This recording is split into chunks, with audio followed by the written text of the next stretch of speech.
Alhamdulillah, wassalatu wassalamu ala Rasulillah. Dulu ini lanjutan pengajian kita kitab Minhajul Wusul karya Imam Al-Qadhil Baidawi yang wafat tahun 685 Hijriah. Allah selalu merahmati beliau. Dan sekadar mengingatkan saja bahwa dalam usul fikih atau setidaknya literatur usul fikih ada dua madrasah besar. Ada yang bisa sebutkan?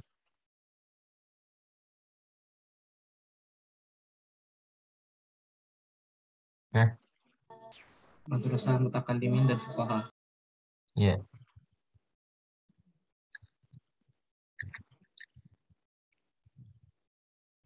Kemudian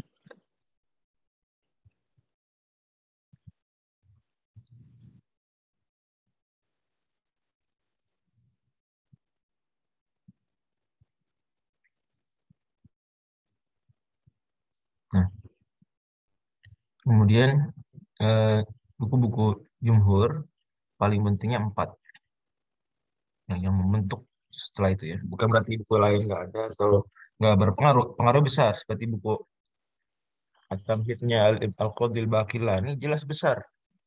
Lah wong kalau disebut Al-Qadhi saja itu buku beliau hanya saja bukunya Al-Qadhil Baidawi sudah di cover oleh Al-Burhan. Seperti itu. Jadi pada akhirnya tetap 4 orang. Siapa aja?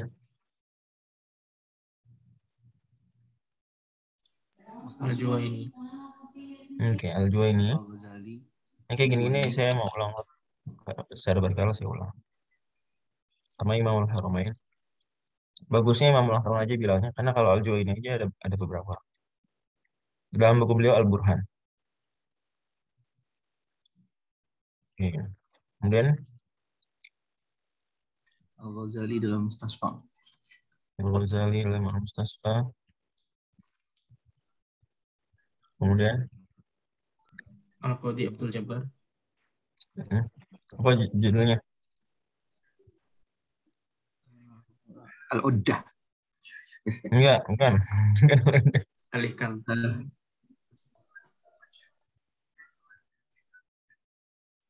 Hmm. Coba bukan alihkan, alihkan justru Al-Umdah Ustaz ya? apa? Al-Umdah bukan? Bukan.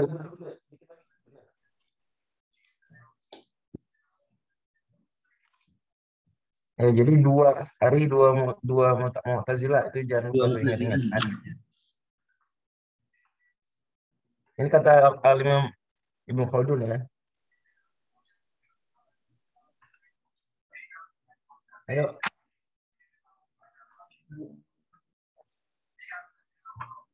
Ya Allah.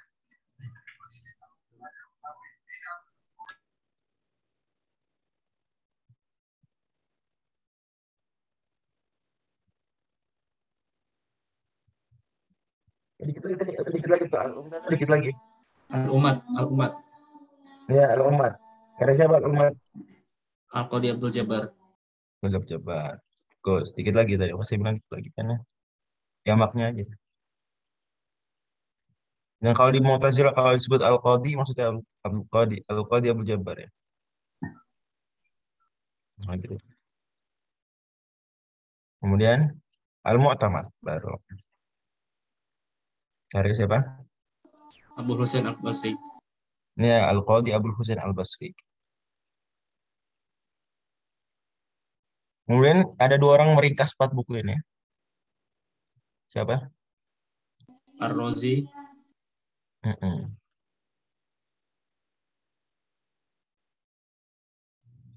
Dalam kitab apa Ar-Razi? Al-Mahsul. Oke, satu lagi.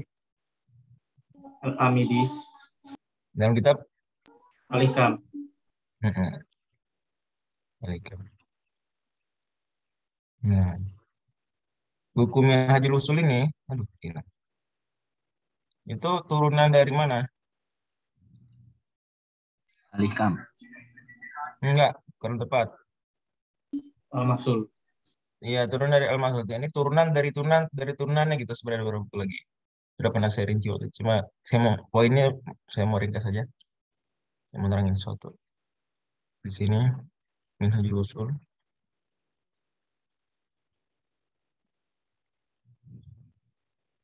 Adapun yang menjadi kunci dari atau turunan terpenting dari Al-Hikam adalah Mukhtasar Muntaha. ya Mukhtasar Muntaha. Itu orang bilang Mukhtasar Ibnu Hajib. Harus pakai Mukhtasarnya karena memang buku asli sebetulnya Muntaha Mukhtasar Al-Muntaha. Atau disebut aja Mukhtasar. Siapa penulisnya? Ibnu Hajib Al-Maliki. Nah, kan tadi sebelah jumhur. Udah deh, akhirnya semua orang belajar di zaman itu ya, entah Mukhtasar Ibnu Hajib atau Minhajul Usul. Walaupun ada yang menggabungkan sih antara dua ini. Siapa misalnya? Asuki. Ya, Asuki anak apa ayah? Anak. Anak. Kalau anak disebutnya ringkasnya Ibnu Subki. Oke. Jangan Asuki. Kalau Asuki aja itu Taqiyuddin langsung ayahnya. Tapi kalau mau ringkas yang bawahnya anaknya yaitu Ibnu Subki. Jadi penulis Tabaqat Syafi'iyah Kubro Ibnu Subki ya dan penulis apa namanya? eh, Jamul Jawami yang akan kita singgung ini juga Ibnu Subki.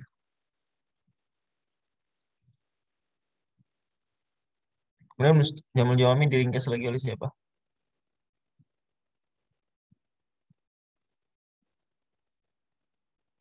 Apa bu? Ini buku populer di Indonesia kalau ini. Rubul Rukun Usul. Usul. Pernah dengar nggak? Iya. Siapa nih? Siapa Islam? Zakaria Ansori. Nah, seperti itu.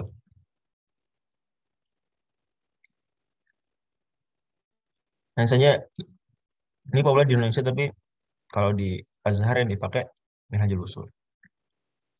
Nah, buku Hanabilah di mana? Kan kalau kita lihat di sini sebenarnya jumhur. Empat ini kemudian jadi dua. Al-Hikam Al-Masud. Tebel-tebel nih. Kemudian Ibnu Hajib, beliau Maliki. Praktis kita bisa bilang Maliki ya udah jalurnya ke sini. Sebagaimana Syafi'iyah jalurnya kemana? Sini. Praktis dia. Walaupun Syafi'iyah mensyarah juga buku ini dan tapi ya secara detail kajian tetap Minhajul Usul lah pasti yang dipegang. Atau kalau nggak sekalian Jamul Jawami atau Lubul Usul. Hanabila di mana kan? Katanya Hanabila ikut sini. Sian banget nggak ada. Ayo, kemana nih? Al-Mustasfa. Jadi sebetulnya nggak, ya betul awal-awalnya nanti dari Mustasfa. Jadi mereka dari tiga ini, dari semua ini nggak ngambil empat gini. Nggak tahu mungkin resistensi akidah ya Alhamdulillah. Ini milih Ghazali. Empat ini nggak dipilih. Satu Imam Al-Haramain karena beliau sebenarnya penyebar utama Asy'ariyah itu sebenarnya Imam Al-Haramain praktisnya. Asy'ariyah yang model sekarang itu Imam Al-Haramain. Lebih tepatnya Imam Al-Haramain saat menulis Al-Irsyad ya dan Asy-Syamil. Gitu. Karena sebelum bahkan Imam Al-Haramain sampai dikritik sama Imam Al-Baihaqi karena Imam Al-Haramain adalah batas antara Asy'ariyah mutaqaddimin dan mutaakhirin. Jadi kalau kita ngelihat Asy'ariyah yang uh, modelnya seperti Ibnu Furok, Al-Imam Al-Syekh Al-Asy'ari, Al-Baihaqi itu mutaqaddimin. Tapi Imam Al-Haramain ini kunci dia. Beliau, walaupun pada akhirnya beliau tobat juga, tapi sayang ajaran sudah menyebar dan sudah diadopsi kemana-mana. Kalau saya berpikirnya. Beliau juga tobatnya hanya satu isu spesifik yaitu pembolehan takwil, beliau jadi melarang takwil. Tapi ya beliau sendiri sudah secara teori menginginkan takwil dari awal. Ya, itu sangat sayangkan. Mungkin karena resistensi seperti itu dan dua tokoh lain Mu'tazilah, maka ulama yang sezaman juga relatif sezaman loh. Dengan Al-Mahsud dan Al-Hikam itu sezaman. Siapa? Siapa namanya yang memodifikasi? Ibnu Qudamah. Ya, benar. Dan kalau dibilang Ibnu Qudamah sudah kurang tepat dalam literatur Hanabilah karena mereka nggak biasa nyebut Ibnu Qudamah dengan Ibnu Qudamah, biasanya nyebutnya dengan eh, apa penyebutannya? Al-Muwaffaq ya, bukan Muwaffaq atau Abu Muhammad. Karena di Ibnu Qudamah lah yang juga terkenal penulis Mukhtasar Minhajul Qasidin dan penulis syarah Al- Al-Muqni'. Ya, itu ulama fikih besar juga, bahkan kalau dikatakan asyara dalam buku-buku Hanabilah maksudnya syarah Al-Muqni', ya, Asyarul Kabir judulnya, yang ditulis oleh Ibnu Qudamah satu lagi, Abdurrahman Ibnu Qudamah, atau juga ya Syamsuddin Ibnu Qudamah. Syamsuddin Ibnu Qudamah. Yang Syamsuddin Ibnu Qudamah ini tokoh besar sampai kata Az-Zahabi, eh, gak pernah saya lihat biografi sebanyak tentang tentang beliau. Di zaman tersebut kata Az-Zahabi paling banyak. Dan Ibnu Qudamah yang penulis Mukhtasar Minhajul Qasidin itu guru terhebatnya Imam Nawawi. Jadi Imam Nawawi guru terhebat dalam bidang hadisnya, dan tentu mungkin fikih juga terpengaruh walaupun nggak ngaji madzhab Hambali ya, tapi pasti terpengaruh karena Imam Nawawi menulis Al-Majmu' itu inspired by Hanabilah sebetulnya. Eh, itu jadi nggak terkenal dengan sebutan Ibnu Qudamah, sebutannya Al-Muwaffaq. Nah, Al-Muwaffaq Ibnu Qudamah Abu Muhammad menulis buku judulnya Rawdatun Nadhir. Ini buku berkah ya, jangan jangan dianggap remeh ya. Enggak, ini luar biasa buku Rawdatun Nadhir nih. Karena Ibnu Qudamah di sini membuat kerja Hanabilah setelahnya mudah. Dan memang itulah kehebatan Ibnu Qudamah ya. Proyek hidup beliau luar biasa berkah, dan ini inspirasi buat siapapun di antara kita. Harus punya proyek hidup. Di antara proyek hidupnya Ibnu Qudamah adalah mempermudah Hanabilah belajar akidah, belajar fikih, dan belajar usul fikih. Masya Allah. Kalau belajar akidah, beliau punya matan yang sangat kuat dan sangat sangat sampai sekarang. Ya, itu loh matul i'tiqad. Ya, bahkan di Goiri Hanabila juga loh matul i'tiqad diperhitungkan. Kemudian beliau juga punya buku fikih 4 level ya, semua tahu. Yaitu apa aja? Umdatul Fiqh, terus Al-Muqni', terus Al-Kafi, terus Al-Mughni. Dan dalam usul fikih belum punya Rawd Nadir yang jangan disangka dia cuma ringkasan dari Al-Mustasfa, keliru besar. Justru ini ada Al-Mustasfa plus buku-buku usul fikih Hanabilah. Ya beliau itu masukkan Al-Uddah, Al-Wadih, At-Tamhid ya. Al-Uddah karya siapa? Al-Uddah perlu ditulis. Anak dia Bu Yala. Al-Qadhi Abu Ya'la, Al-Uddah.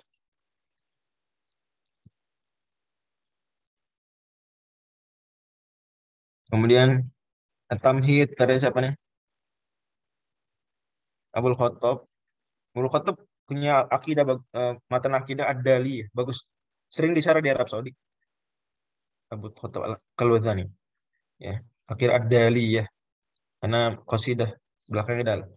Terus Al-Wadih karya siapa Al-Wadih? Ibnu Aqil. Ini buku-buku kunci. Nah, saya bilang kenapa? Jadi Raud Nadir itu sejalan sebetulnya Al-Masul Alaih kan, karena Ibnu Qudamah wafat tahun 620.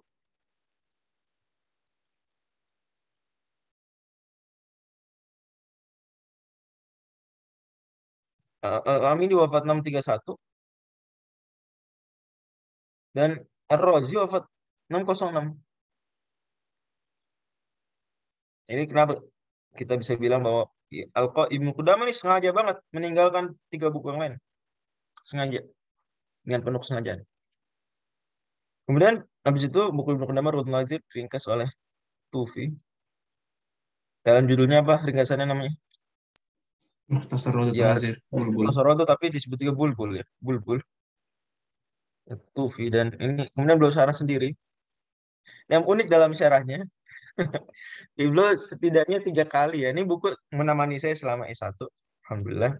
Syarah Mukhtasar Raudhah, karena eh, kalau belajar Raudhah nggak baca Syarah Mukhtasar Raudhah dan nggak baca Al-Mustasfa itu kurang banget sih.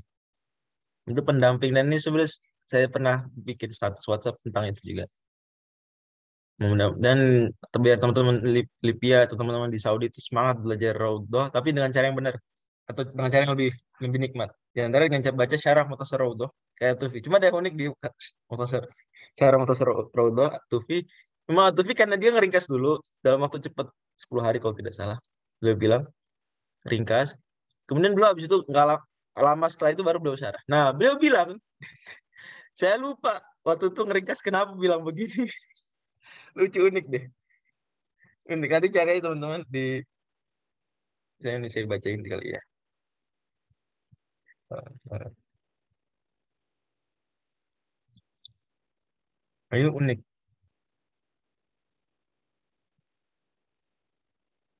Yang beliau tinggi. Nah, bilang gini. Waqad syadza 'anil ana ma aradtu bihi 'inda al-ikhtisar. Aduh, apa ya maksudnya dulu waktu saya ngeringkas kenapa bilang begini ya? Lakinnal murada bihi la yakhruju 'anil ma'nain. Kemudian tapi beliau selalu bawakan dua kemungkinan. Kayaknya kalau nggak ini maksudnya. Beliau bilang lagi di tempat lain, hadzal kalamu la a'lamul ana ma aradtu bihi waqt al-ikhtisar. Lakin yahtamil amrayn. Saya nggak tahu sekarang nih apa maksudnya saya ngeringkas dulu. Di tempat lain beliau bilang, walastu adril ana ma aradtu waqt al-ikhtisar walladhi yatajul ana minhu khilafu zahiri.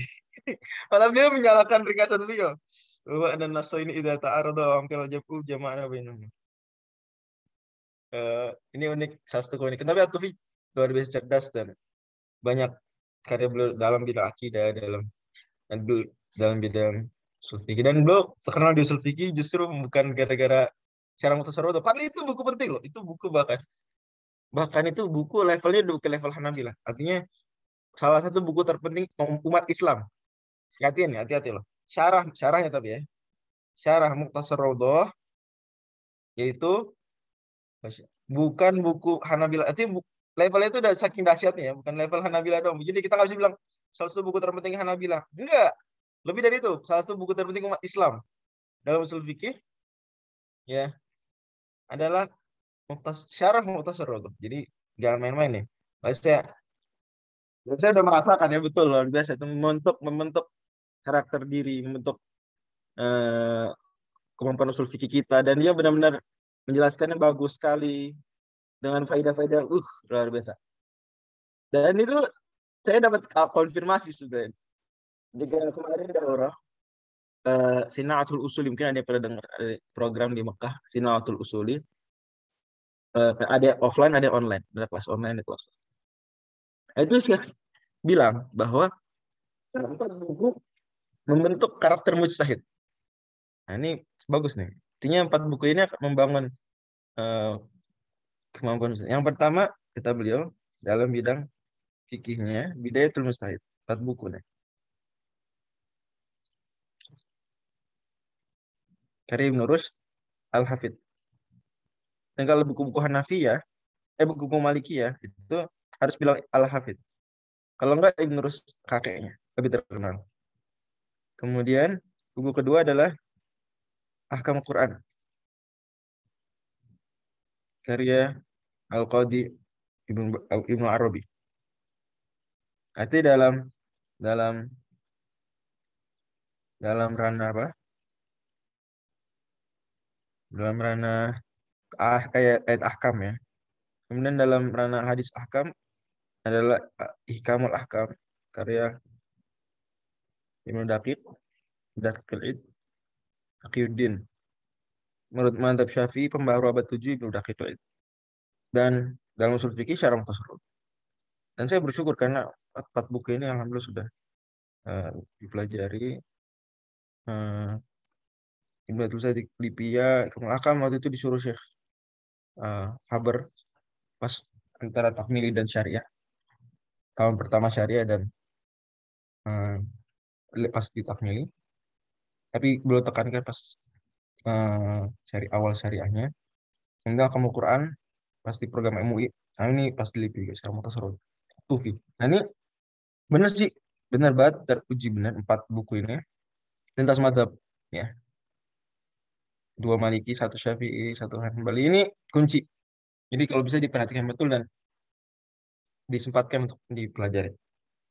Oke, balik lagi ke usul fikih Hanbali. Saya sebenarnya melakukan penelitian kecil belum lama ini tentang kemana posisi usul fikih Hanbali di situ. Nah, jawabannya adalah karena setelah penulisan Mukhtasar Raudhah tadi ya Tufi, kemudian ada buku usul fikih lainnya beberapa ya seperti Al-Musawwadah karya Syekhul Islam dan At-Tufi dan Syekhul Islam sezaman. Tapi habis itu usul fikih Al-Musawwadah ya praktis buku kecil, mirip matan malah lebih tepatnya. Dan yang tulis 3 orang juga. Jadi akhirnya diskusinya nggak terlalu panjang. Sementara dalam buku usul fikih itu sebetulnya kita butuh diskusi daripada sekedar memaparkan teori-teori belakang. Akhirnya terkenallah pakar fikih terbesar Hanabilah waktu itu siapa? Ibnu Muflih. Gak bisa semua orang nggak ada yang meragukan bahwa setelah Ibnu Taimiyah pakar fikih terbesar Hanbali adalah Ibnu Muflih dalam fikih dan dalam usul. Dia nulis buku Usulul Fiqh. Gitu aja dulu sih. Nah, usul fiqh nih nanti dirujuk oleh penulis At-Tahbir. Siapa penulis At-Tahbir? Al-Mardawi. Jadi jadi patokan utama Al-Mardawi. Yang kemudian jadi patokan utama tentu Mukhtasar At-Tahrir atau Syarah Mukhtasar At-Tahrir yang disebutnya Syarah Al-Kaukabi. Kita sebut saja Al-Kaukabi karena sebetulnya itu nama aslinya. Al-Kaukabi. Kira siapa Al-Kaukabi? Belajar. Ibnu Najjar Al-Futuhi. Kata Syekh Ibnu Utsaimin, barang saya menghafal matannya Syekh Kaukabi ya, yaitu Mukhtasar At-Tahrir bahwa usuliyul haqiqi. Nah, ini sudah. Emang benar sih. Kalau serius Hambali ya minhajul usulnya Hanabila ya kalau aku benar Ibnu Najjar ini Al-Futuhi. Dan dia udah jagoan dalam fikih dan dalam usul fikih mu'tamad buku beliau dulu ya. Nah, kok kemudian tahbi usul fikih Ibnu Muflih. Ibnu Muflih mengumpulkan buku-buku di zaman beliau. Ibnu Muflih. Nah, tapi urutan usul fikih Ibnu Muflih ini urutannya Al-Amidi dan Al-Ihkam. Jadi kalau ditanya seandainya madrasah jumhur cuma 2, Al-Amini dan Ar-Razi, maka Maliki dan Hanbali itu madrasah Al-Amini. Gitu. Karena usul fikih Ibnu Mufli jelas beliau dalam urutannya persis Mukhtasar Ibnu Hajjam. Memang kita kalau lihat mungkin beberapa alasan misalnya Minhajul Usul itu penulisnya orang timur. Timur banget. Ya, Al-Baidawi orang Nawar Onhar. Ibnu Hajib orang Mesir. Kira-kira lebih kuat mana yaitu pengaruh Ibnu Hajib. Sangat kuat. Apa kita nggak pungkiri Minhajul Usul pada akhirnya ya jelas kuat cuma itu satu kedekatan. Haji. Apalagi Muhajir dalam tanda kutip tidak begitu banyak beliau mengkritisi Hanabilah dalam akidah. Praktis beliau punya akidah Muhajir dan Ibnu Hajib Asy'ari. Tapi beda dengan Al-Baidawi yang Asy'arinya benar-benar mutafalsif juga di saat yang sama. Makanya banyak ulama mengharamkan belajar Tawaliul Anwarnya Al-Baidawi. Haram.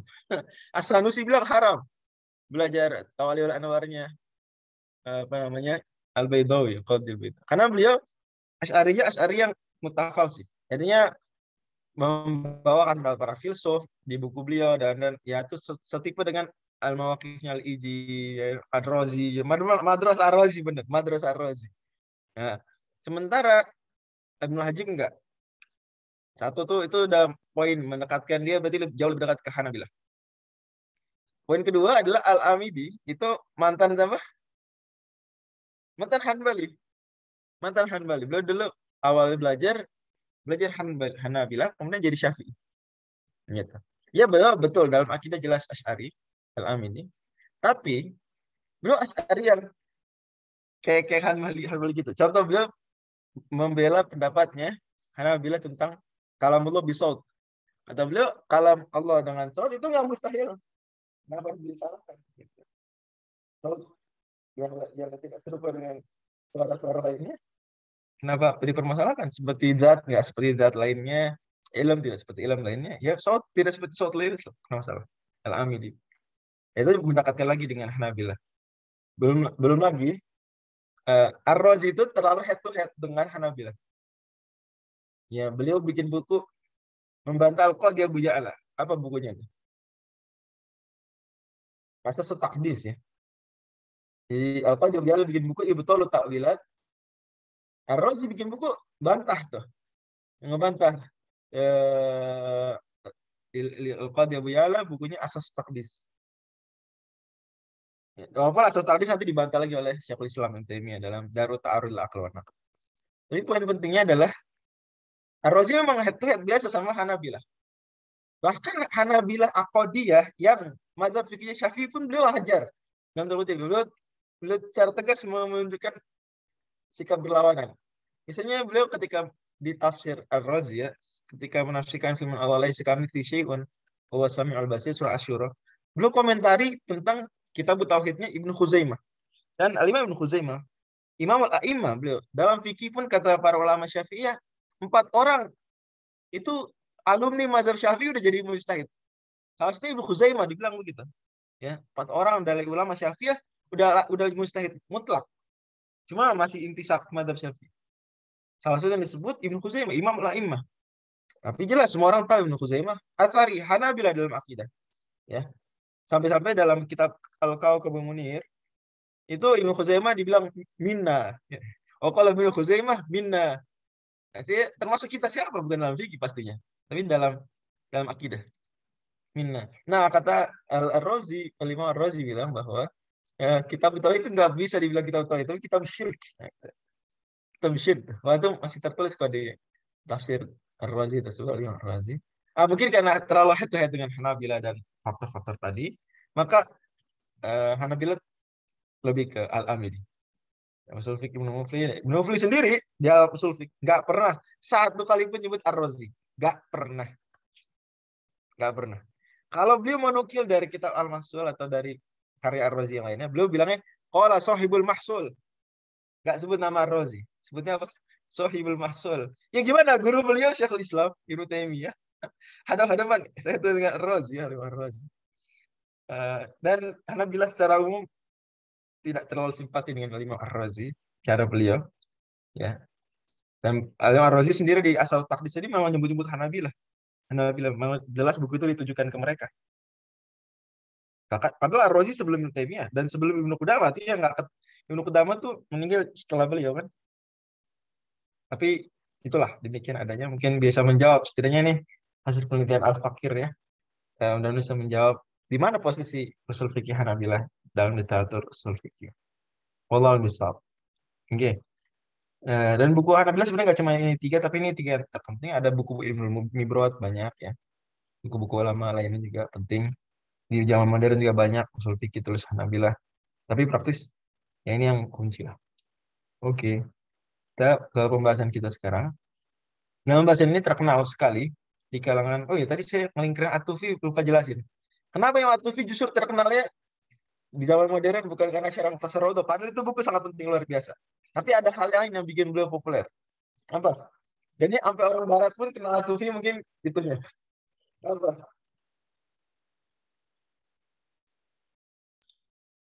Karena ringkas mungkin, Sat. Bukan. Ada poin kontroversial sehingga tapi itu ya populer banget. Jadi populer. Jadi sampai kalau orang kita bisa tahu dia nggak pakar usul fikih, cuma orang pemerhati usul fikih aja ketika dia bawain At-Tufi cuma masalah itu. Dalam lain-lain nggak ngerti At-Tufi. Tapi bila poin itu ngerti. Itu ketika At-Tufi dalam Syarah Arba'in Nawawiyah. Nanti cari buku beliau judul At-Ta'yin ya. Buku bagus banget sebetulnya. Iya, sangat bagus. Ya. Di Google Tapi namanya ketika mensyarah hadis liberal, Sat. apa? Di Google tulisannya pelopor usul fikih liberal. Kan tuh lihat tuh. Karena dilihat ketika mensyarah hadis nomor 32 lah terus astagfirullah. Jadi gila orang barat. Kata beliau hadis ini menunjukkan bahwa ada yang lebih tinggi dari ijma. Apa? Maslahah. Jadi memang waktu itu diskusi tentang masalah itu sedang kenceng-kencengnya karena zamannya siapa? Sebut aja namanya tokoh-tokoh teori maqasidus syariah dan masalah siapa misalnya? Asy-Syatibi. Asy-Syatibi itu zaman tersebut.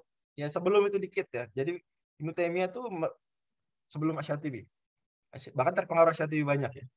Asy-Syatibi siapa lagi? Imam Ibnu Abi Salam, Izzuddin Abi Salamnya enggak?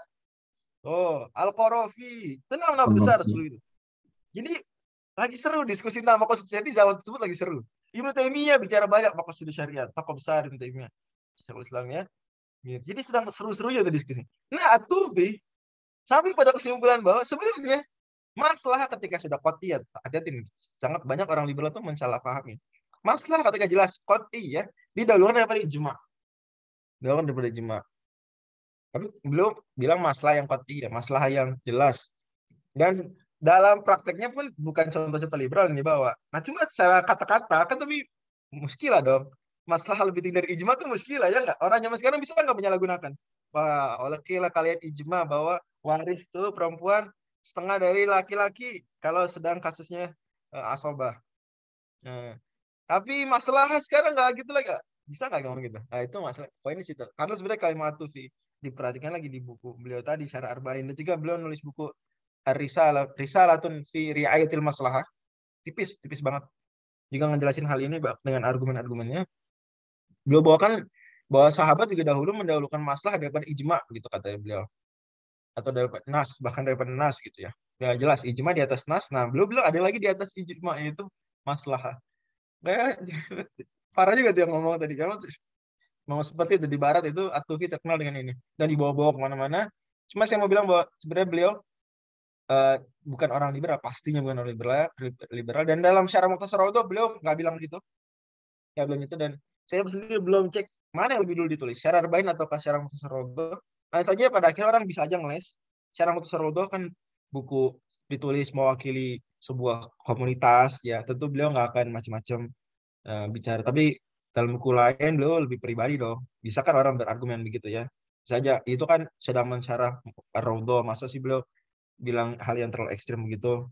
Tapi kan di buku lain beliau lebih pribadi dong, terserah beliau, pendapat beliau seperti Syarah Arba'in. Mungkin ada yang bisa ngeles begitu, tapi ala kuliah At-Tufi nggak memaksudkan yang dimaksudkan liberal karena masalah untuk beliau masalah qot'i ya, bukan sembarang masalah, apalagi masalah gorbiyah yang pandangannya pendek, kasuistik sekali, tidak holistik dan seterusnya. Oke, itu barangkali uh, hasil penelitian hasil beberapa ini ngelihat gimana peta usul fikih. Oke, ini poin ini juga yang akan kita bahas di fasal sabi. Ini ringkas, sangat ringkas. Mau Dan tanya kita Mas, nggak akan bentar. terlalu kenapa? Ini katanya Atuf itu ada yang mengisukan Syiah gitu gimana? Oh iya, bukan diisukan lagi, bahkan memang ditegaskan oleh Al-Hafidh Ibnu Rajab. Tapi bukan Syiah, lebih tepatnya tasyayyu'.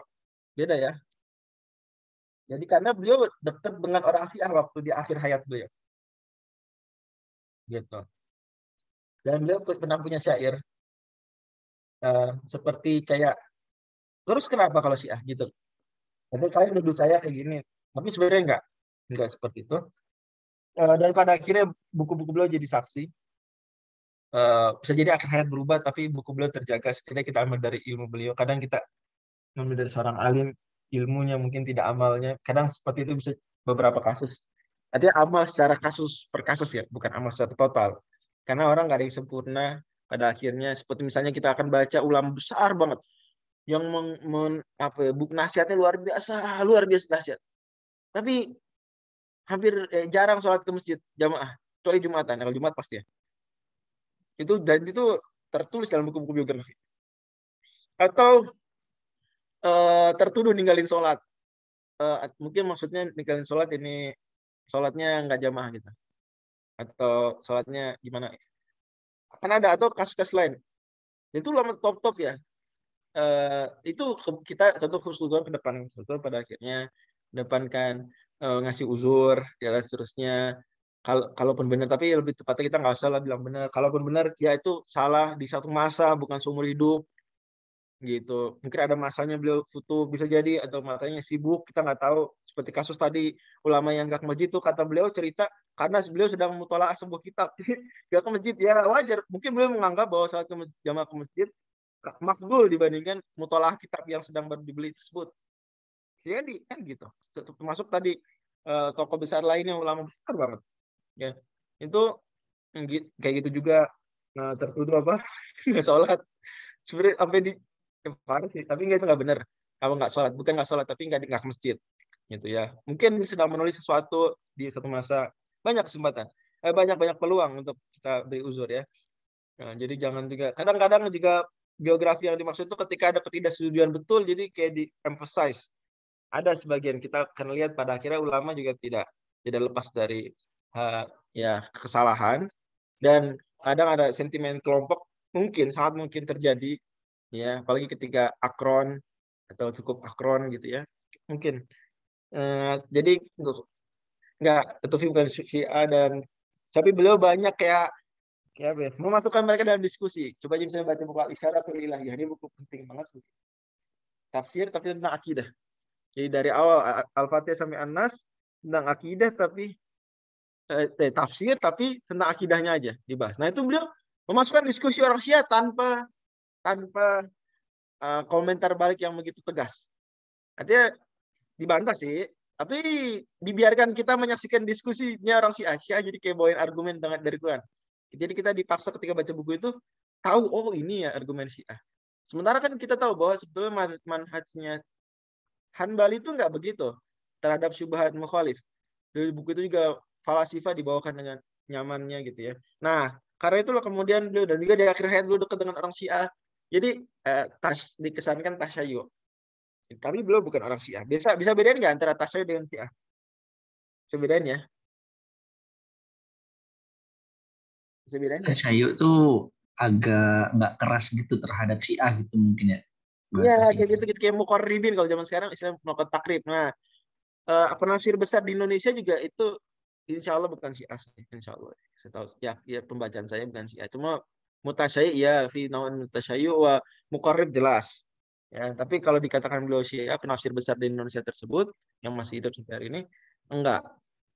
Setidaknya yang beliau tulis, setidaknya nggak tahu bainahu wa bainallah atau bainahu wa bainaman la na'rifuhu khalfasyashah, kita nggak tahu, tapi yang dengan hukum bil zahir, akidah al-sunnah kita menghukum orang zahir, dia nggak Syiah tapi mutasyai', dan juga kesalahan besar dalam beberapa isu melawan ijma yang qat'i, bahkan sebetulnya itu andai dia bukan alim atau andai niatnya nggak bagus dan seterusnya, itu sebenarnya kafir.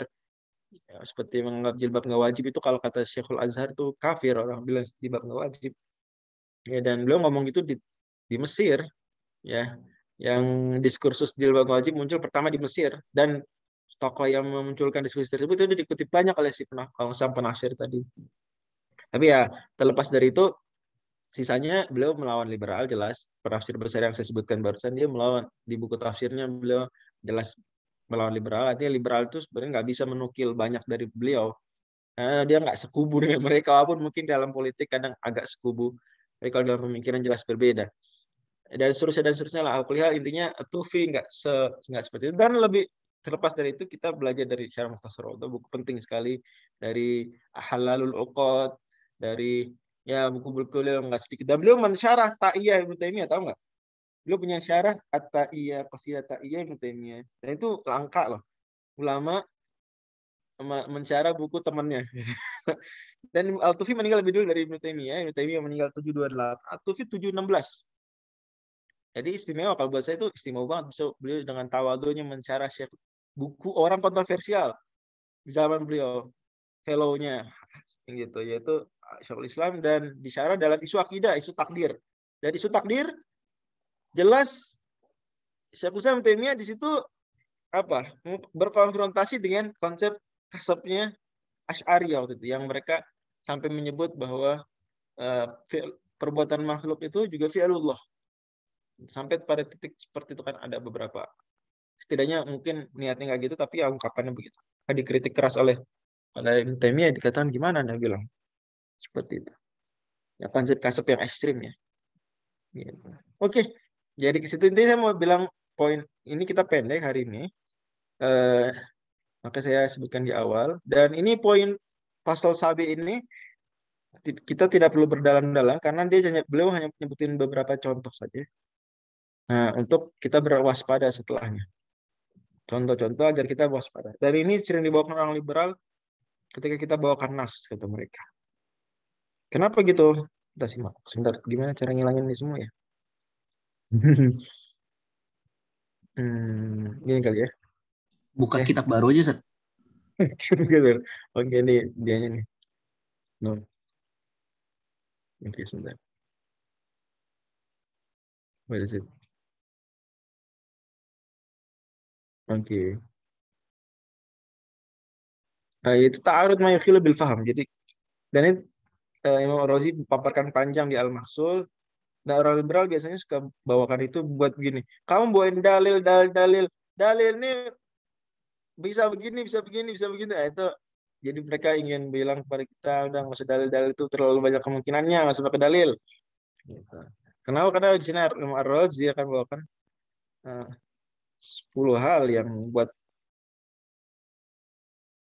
udah kemarin kita singgung ya, ada sebagian kita bahas. Itu apa? Istirok, nakal, apa lagi? Majaz, idmar, dan taksis. Yang kita bahas bahwa nakal. Tapi mana kemarin ya? Siapa yang nandain tepatnya? Belum mulai kan? Ya baru poin Ah, pertama sih. oh, baru poin. Gambaran besarnya aja. Ya, ya, nakal aula minal istirok. Oke, kita mulai ya. Silakan dibaca. Ustaz Zahabi. Wa dzalika ala asyarati awjuhin.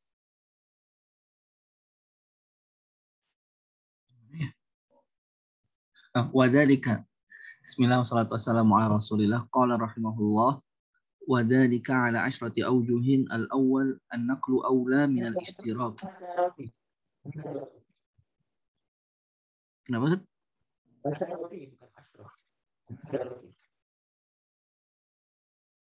An-naqlu awla min al-ishtirak. Ifradihi fil halataini kazakat. Oke, Asani. sebentar. Jadi seandainya ada nas, ya, maka dia bisa aja mustarok, bisa aja dia mankul, bisa aja dia bukan hakiki tapi majaz, bisa ada sesuatu yang mutmar di situ tersembunyi, atau dia mukhosos taksiskan. 5 ini kemungkinan selalu ada. Jadi jangan bermudah-mudah. Dalilnya X itu, aduh, orang bermudah-mudah banget. Adalah apa? Bisa aja dalilnya terkhususkan, bisa aja dalilnya mustarok, bisa itu majaz, bisa itu ada yang tersembunyi, mutmar. Nah, maka ada 10 kemungkinan. Dan ini diapalin urutannya yang 5 ini, kemudian urutan bawah yang terakhir itu terkuat. Ya, selalu ngalahin yang sebelumnya. Oke? Bisa dipahami nggak? Jadi tadi Berarti yang ishtirak. anak aula minal istirok. Di sini gimana? Kok bisa tahu itu? Karena nakal sebelah kiri, istirok paling kenyal. Oke? Gitu ya. Yang taksis aula minal istirok, aula minal nakal, aula minal majaz, aula minal gitu, oke? Bisa dipahami nggak? Ingetin ya. Ntar ada pengecualian si satu kasus sama. Nah, jadi tapi diingetin banget bahwa 5 ini enak dihapalinnya. Oke. Yang pertama, nakal lebih utama dari isyrok. Nah, ini kata kita bilang ada lafal zakah. Zakah aslinya secara lugawi apa? Tazkiyah. Ya, bisa membersihkan atau nama atau tumbuh ya. Zakat. Zakat. Nggak bisa kalau ini Arab. Oke.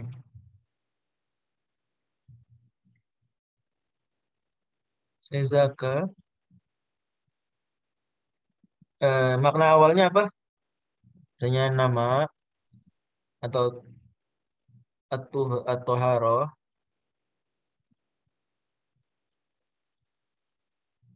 Sementara makna keduanya adalah ikhraju malin bikaifiyatin maksusoh. Gitu. Nah, apakah zakat itu tadinya yang pertama terus nakal, mankul dari yang pertama jadi yang kedua, ataukah memang zakat itu punya dua makna secara istirok, yaitu nama autoharo dan juga ikhraju malin bikaifiyatin maksusoh. Dua kemungkinan tersebut masuk akal nggak? Terbayang nggak di benak? Masuk ya, oke. Jadi bisa, kan bisa ini, bisa itu. Tapi yang mana yang lebih utama kita yakini? Apakah kita bilang zakat itu tadinya nama autohara, kemudian dipindah jadi ikhraj, nakal, ataukah kita bilang maknanya double, mustarak? Kata beliau, lebih utama nakal. Kenapa? Li-ifradihi fil halataini, karena dia dalam dua kondisi ini maknanya satu. Yaitu dalam makna awal, maknanya satu, ini aja. Dan ketika dipindah, maknanya satu, ini aja. Sudah nggak lagi yang pertama. Ini kalau misalnya wa'atu zakah, ya udah ini berarti. Maksudnya ini. Nggak ada hubungan dengan ini. Ya, hubungannya ada, tapi tidak dimaksudkan. Karena lafal zakat sudah maksudnya ini dalam syariat. Adapun bagi yang bilang mustarok, maka maknanya double, ini dan ini. Nah, makna double itu kalah kuat. Kenapa? Karena kan kita butuh cuma satu aja Nah, yang lebih famous. ya artinya ketika ada dua kemungkinan, sebenarnya berarti lebih sulit lebih daripada satu kemungkinan. Coba kalau dalam saya sering nyontohin lamar kerja. Lamar kerja yang satu kemungkinannya 1 banding 2, satu banding 1. Berarti mana yang lebih kuat? 1 banding 1 banding 1 lah. Fix Anda keterima langsung. Kan gitu. Ya nggak? Atau lamar kerja satunya ada tes sekali, satu lagi ada tes 2 kali. Berarti kemungkinan lebih besar di tes sekali. Nah, gitu. Sama lafal juga ketika dia punya satu makna, ya, sama punya 2 makna, maka lebih kuat, ya. Bukan berarti yang punya 2 makna salah, enggak. Bisa. Cuma lebih kuat kita bilang bahwa dia nakal, manqul, bukan apa? Bukan mustarok. Oke? Karena yang punya 2 makna berarti dia bisa mujmal dong, ya enggak? Maksudnya mana? Coba. Kalau Allah bilang, wa'atu zakah, tunaikan zakat. Kalau kita bilang mustarok, kita butuh nggak penjelasan lagi maksudnya yang mana? Yang satu apa 2? Butuh nggak? nggak perlu. Butuh dong, mujmal kan? Mustarok, mana nih? Butuh. Gitu. Apalagi ketika semakin detail. Mungkin kalau zakat dan pensucian mungkin masih masuk akal. Sholat deh. Allah nyuruh sholat. Atau hadis. Nyuruh sholat. Gimana? Kalau kita bilang sholat itu mustarok, doa dan sholat yang kita ketahui dimulai dengan takbir diakhiri dengan salam, bingung kan kita? Sholat itu apa? Dari situ. Maka nakal lebih utama. Karena satu kemungkinan. Jelas ya? Lanjut. Yang kedua, silakan Zami. Atani al-majazu khairun minhu likasrotihi. Majas lebih utama. Ya, terus ini Wa lagi. imalu lafzi ma'al qarinati wa duniha kan nikah. Majas lebih utama dari nakal. Nakal, ini majas utama dari nakal gitu ya urutannya ya. Ini selalu begini. Apa bedanya majas dengan nakal? Sebenarnya majas pada akhirnya ada proses nakal. Cuma bedanya nakal tuh tanpa mempertimbangkan alaqah. Kalau majas harus ada alaqah. Itu perbedaan nakal saja dengan nakal yang majas gitu ya. Kita bilang nakal tidak tidak ada persyaratan alaqah. Sementara kalau suatu mau majas maka ada persyaratan alaqah. Nah, kalau ada suatu lafal ya majas apa nakal ya, mangkul apa majas ya, maka dikatakan bahwa majas lebih utama daripada nakal. Kenapa? Karena majas lebih banyak. Banyak. Bahkan sampai Ibnu Jini bilang, dan itu berlebihan ya, bahwa kebanyakan bahasa Arab itu majas. Berlebihan ya. Ya, tapi banyak memang. Dan yang nakal aja tanpa majas itu sedikit. Jauh lebih sedikit daripada majas. Majas itu bahkan tadi Ibnu Jini pakar bahasa besar, walaupun dia Mu'tazilah sih. Jadi artinya dari ucapan tadi ada hawa-hawa Mu'tazilah. Wa iman lafzi ma'al qarinati bidun. Kemudian juga selain banyak kasrati wa iman lafzi ma'al qarinah, karena dia disertai dengan qarinah dan juga tanpa qarinah. Gitu. Artinya majas itu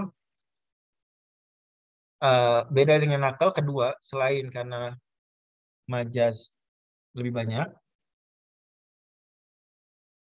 adalah karena dengan kita mengatakan ini majas,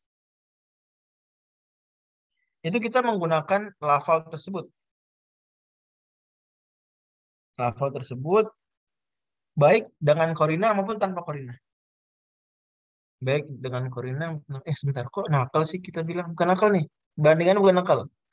Minal istirok, sorry, maaf. Insan kok nggak nyambung. Jadi minhu di sini hu kembali ke istirok. Kan sedang bahas istirok terus ya. Ya, benar. Kita sedang bahas yang ini dulu. Nakal lebih utama dari istirok, majas lebih utama dari istirok. Nah, gitu. Insan kok nggak nyambung. Nah, majas lebih utama daripada istirok karena majas lebih banyak daripada mustarok. Iya, lafal majas lebih banyak daripada mustarok. Udah disebutkan tadi. Kemudian dalam majas kita memakai lafal ini baik dengan korina maupun tanpa korina. Kalau dengan korina berarti majasnya kita pakai. Kalau dengan tanpa korina berarti jadi hakikoh. Dan itu kita pakai juga lafalnya. Sementara mustarok itu nggak bisa diamalkan tanpa ada korina. Karena nggak jelas maksudnya A apa B. Saya ulangi lagi. Majas kelebihannya dibandingkan mustarok yang pertama majas lebih banyak daripada mustarok. Berarti otomatis kita untuk menentukan sesuatu pilih yang terbanyak dong. Artinya lebih besar posibilitasnya. Ya. Yang kedua adalah karena kalau memakai mustarok itu harus dengan korinah. Harus ada keterangan. Karena dia bingung maknanya. Yang mana? A, B. Orang sekaligus dia punya dua makna. Maksudnya yang mana? Tapi kalau majas, mau pakai korinah oke, berarti majasnya. Mau nggak pakai korinah oke. Ya hakiki. Jadi hakiki. Jelas ya? Berarti dari sisi ini majas lebih unggul. Kalau ada lafal, kita bingung dia majas apa mustarok ya. Nah, kita bilang aja dia majas. Contohnya nikah. Nikah ada dua makna nikah. Yang pertama apa? Mohon maaf ya. Akad dan yang kedua wata. Oke. Apakah nikah itu dia sekaligus dua maknanya? Akad dan wata, ataukah nikah itu akad hakiki, wata majazi, atau sebaliknya gitu? Mana yang lebih utama? Apakah dia kan ulama Hanafi, Syafi'i beda pendapat ya. Mana yang hakiki, akadkah atau watakah? Abaikan itu, tapi intinya dua-duanya sepakat bahwa nikah itu majaz, ya. Nikah itu majaz. Entah yang hakikinya mana, tapi nikah itu majaz, bukan mustarak.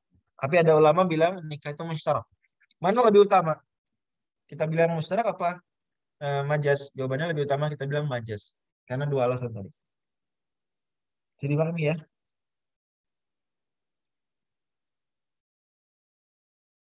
Oke. Lanjut. Asal itu silakan Saudari.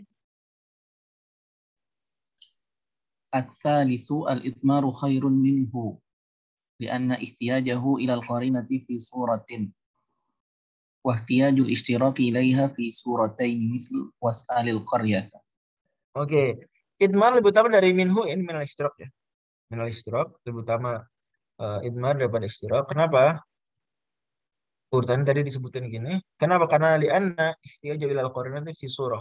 Ya, idmar butuh qarinah, betul. Tapi dalam satu kasus saja. Enggak. Sementara mustarak butuh butuh kasus apa butuh qarinah lebih daripada itu. Contohnya was'al qaryah. Ini penting. Ini sekaligus kita bisa bilang lah penjelas ya atau argumen orang yang menafikan majaz. Di antara argumen orang menafikan majaz gimana kalau ketika bicara was'al qaryah? Ayo. Gimana sikap mereka ketika gimana tuh was'al qaryah? Kalau kalian bukan itu bilang itu bukan majaz, gimana jawaban mereka? Ya, istimewanya begitu sudah. Apa? Istimewanya sudah Korea begitu. tuh Korea itu siapa bilang dia wadahnya kepada kota sebagai tempat, nggak mencakup orangnya? Ya nggak, benar nggak gitu? Coba nanti dibaca Iya. nih. Kan sudah tergambar pasti orangnya. Ya, argumen yang menolak majaz kan itu. Dan kalau ayat was'al Quran gimana? Kita bisa lihat itu misalnya dalam apa namanya? Cara tafsirnya Syekh Sintiti. Ya, tafsirnya Syekh Sintiti itu beliau bilang seperti itu. Syekh Islam juga bilang. Siapa bilang wadahnya Korea itu untuk tempat, untuk bangunan, jalan, bukan untuk orangnya juga. Ya, oh, kita bilang aja dia termasuk orangnya. Wasal Korea jadi hakiki. Nah, berarti itu mustarak nggak?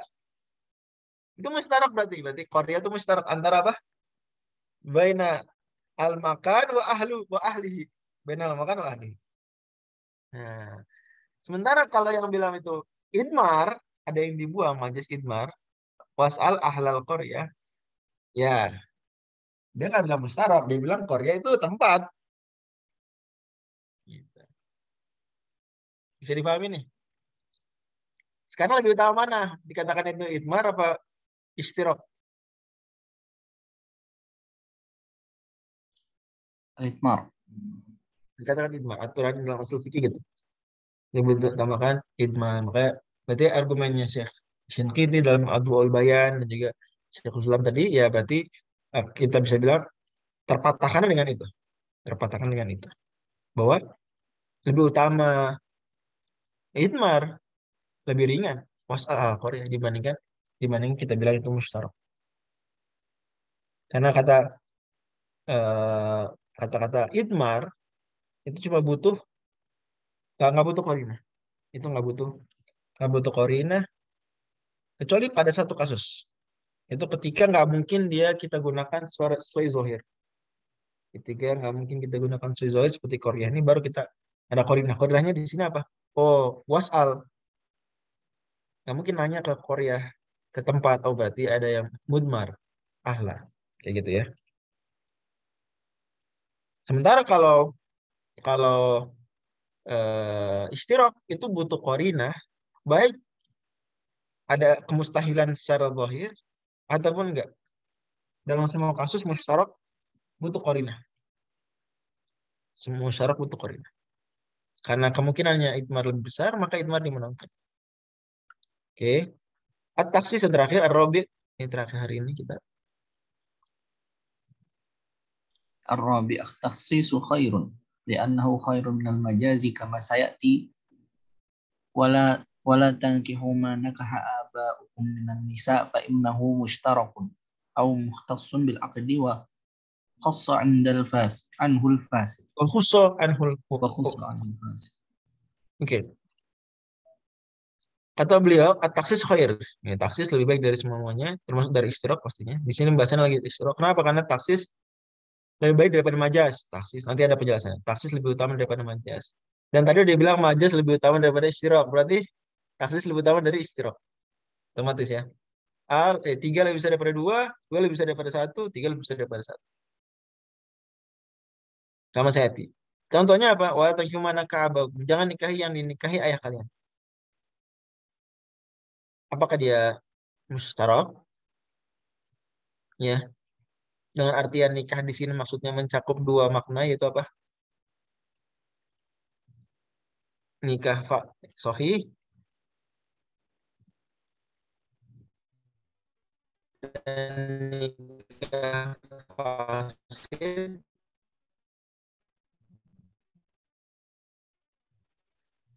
Dia sebenarnya akad aja. Kemudian di semua akad apapun, akad nikah, akdun nikah, mutlak. Kemudian yang mencakup dua hal tadi terus ditaksis. Sehingga tidak masuk kasus fasid, hanya nikah sahih. Taksis jadi as-sahih saja. Nah, ini mana yang lebih enak teorinya? Apakah kita bilang manakah aba hukumnya? Mencakup dua hal ini sekaligus mustarok. Atau kita bilang nikah ini sebenarnya akad nikah apapun, termasuk nikah sahih, nikah fasid, kemudian ditaksis sehingga fasid nggak masuk. Nah,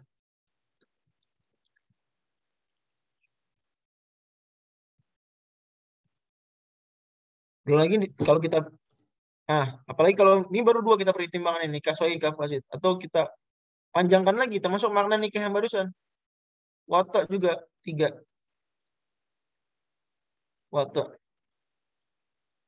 Jadi kalau seorang laki-laki, aku maaf, berzina dengan seorang perempuan, boleh nggak anak si laki-laki ini nanti anak resminya dia dari pernikahan yang lain misalnya, nikah dengan perempuan yang pernah dizinain ayahnya, boleh nggak? Nggak boleh. Ya ini diskusi lagi. Apa maksud makna dari apa daripada apa? Mana Nakah. hukum? Kalau dibilang musyarak seperti musyarak ya berarti tiga ini musyarak. Ya tinggal nanti dia apa ya habis itu ditambahin penjelasan lagi. Oh enggak masuk ini karena ada apa-apa. Musyarak tapi kan wato dan akad. Akadnya sahih bisa, fasid bisa. Mana hukum? Kalau ulama lain bilang enggak. Nah nikah udah fix akad. Udah karena tadi udah penjelasan bahwa dia apa? Mankul, dia majas, udah fix. Kemudian tambah taksis lagi, lebih kuat lagi. Maka akad nikah umum ditaksis. Hanya yang sahih saja. Jadi kalau anak menikahi perempuan yang dizina ayahnya berarti boleh. Karena hanya zina, zina bukan nikah, bukan akad, dan juga itu enggak nikah sahih. Lebih-lebih lagi. Bisa dipahami ya nih ya, teman-teman? 1 sampai 4. Pada akhirnya semua butuh korina ya, Ustaz? Pada akhirnya enggak juga. Enggak juga. Ada yang nggak butuh korina kan? Atau butuh korina hanya pada kasus tertentu. Seperti wasal Korea ini, ketika kita bilang dia mudmar, mudmar nggak butuh korina. Bisa aja orang Arab membuang-buang, bisa nggak? Saya manggil Yusuf, Yusufu. Bisa nggak? Tanpa korina apa-apa. Bisa nggak? Bisa. Bisa. Hanya butuh korina dalam satu kasus, yaitu ketika mustahil. Kayak tadi wasalil Korea. Jidaron, ya, apa lagi? Ya wasalil Korea yang sering. Wasalil Korea. Atau laisa kami fi syai'un. Bagi yang memahaminya demikian. Karena mustahil adanya misal bagi Allah, berarti itu mau nggak mau ada majas tambahan. Di sini idmar wasal Korea. Selain itu kita mau manggil orang ya Yusufu atau Yusufu boleh tanpa korina. Kita mau meringkas Allah. Itu paling. Dia di sini bahwa taksi lebih utama daripada istiraq, idmar lebih utama dari istiraq, majas istiraq gitu. Wallahu a'lam. Kan ketika kita mentaksis juga kita cari dari lain juga kan. Sama seperti kalau Iya. misalnya kita mau bilang itu istirahat ya kita cari dari yang lain Nah, juga. tapi pertanyaannya adalah kita tentuin yang mana gitu.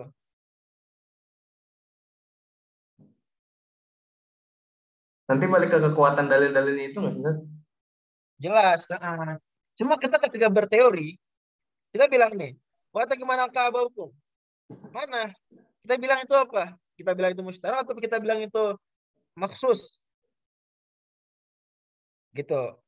Ketika wasal Korea, kita bilang seperti orang yang mengingkari majas, bahwa itu musyarak, atau kita bilang itu majas idmar.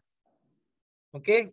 Kadang ini masih tatanan usul fikih. Ketika fikih bisa aja mazhab tersebut dia teorinya apa, prakteknya gimana, gitu. Karena ada alasan lain, tapi secara teori usul fikih begitu. Ya kalau misal ini itu aja kan bayangan. Misal kita lihat dalil ini, oh wala tankihu manakaha abaukum. Terus berarti yang saat kita dihadapkan dengan dalil itu kita dalam tanda kutip tidak bisa memaknai nakah ini apa kan. Terus muncullah kemungkinan dia bisa jadi dia istirok, bisa jadi dia nakal, bisa jadi dia majas, bla bla bla. Betul. Nah, tapi kita menentukan yang mana, gitu. Ketika ini kemungkinan dua nih. Itu nggak langsung dicari dalil lain dulu kan? Ya, kan ini lagi bisa bicara satu nas. Paham ya? Nah, gimana? Ini sedang bicara satu nas aja. Berarti kita dalam yang sekarang pembahasan kita adalah kita abaikan semua dalil yang ada gitu, Ustaz. Pokoknya kita ngomong wala tankihu manakaha, terus makna nakaha ini kira-kira apa gitu. Ya, gitu. Kita tidak sedang membahas gimana ke fikih. Kalau fikih kan kita bisa kombinasikan banyak dalil, betul nggak? Nah, tadi sudah bicara satu nas, makanya kan mayuhilu bil faham. Membingungkan pemahaman kita terhadap teks itu ada beberapa posibilitas. Nah, inilah pembahasannya pentingnya di situ. Dan ini sering orang baru belajar usul fikih atau belajar tafsir, Dia mau coba praktekin ke ayat, dia bingung. Ustadz nih, apa ya kita bahas apa nih? Ngerti nggak? Pernah nggak merasa gitu? Pernah nggak merasa, ini pakai teori usul fikih yang mana ya? Apakah yang taksis, apakah yang majas, apakah yang... Pernah nggak gitu? Nah, disinilah mainnya. Paham ya? Kayak tadi sholat, kita gimana bahasain orang tentang zakat, tentang sholat, gimana? Apa kita bilang dia mustarok, apa kita bilang manqul? Atau nikah, kita bilang dia mustarok, atau dia majas? Paham ya? Berarti emang harus mutabahir filullah ya? Ya, kan dia bilang berkali-kali. Saya ingat banget omongan guru kita, Profesor Hisham. Nggak mungkin jadi pakar usul fikih kalau nggak suka bahasa. Oke, cukup ya. Subhanakallah. Assalamualaikum warahmatullahi wabarakatuh. Masih banyak.